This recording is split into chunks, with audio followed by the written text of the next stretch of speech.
तारदाळ येथे दिवसाढवळ्या चोरी, ज्ञानेश्वर नगर परिसरात 9 तोळे दागिने लंपास। तारदाळ निमशिरगाव रोडलगत असणाऱ्या ज्ञानेश्वर नगर परिसरात हरिमारुती चोपडे यांच्या घरात सोमवारी दुपारी 3 ते 5 च्या सुमारास अज्ञात चोरट्यांनी घरात कोणी नाही याचा फायदा घेत सुमारे 9 तोळे सोन्याची दागिने लंपास केले। दिवसाढवळ्या घडलेल्या या घटनेमुळे या परिसरात भीतीचे वातावरण निर्माण झाले आहे। ज्ञानेश्वर नगर येथे हरिमारुती चोपडे हे आपल्या कुटुंबियांसमवेत वास्तव्यास आहेत। चोपडे दाम्पत्य नोकरीसाठी नेहमीप्रमाणे सकाळी 10 वाजता बाहेर गेले होते। त्यांच्या घरी त्यांच्या मातोश्री सुशीला या होत्या।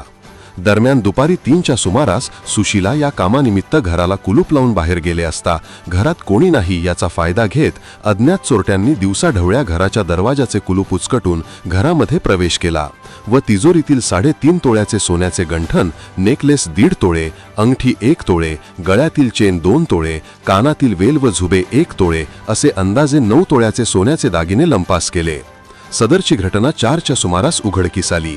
याबाबतची माहिती चोपडे कुटुंबियांनी गाव कामगार पोलीस पाटील संतोष लोहार यांना दिल्यानंतर शहापूर पोलीस ठाण्याचे पोलीस निरीक्षक सचिन सूर्यवंशी यांनी पोलीस फौज फाट्यासह घटनास्थळी येऊन पंचनामा केला। सदर दरम्यान अज्ञात 2 व्यक्ती तोंडाला रुमाल बांधून फिरत असल्याचा स्थानिक महिलांनी व्यक्त केला।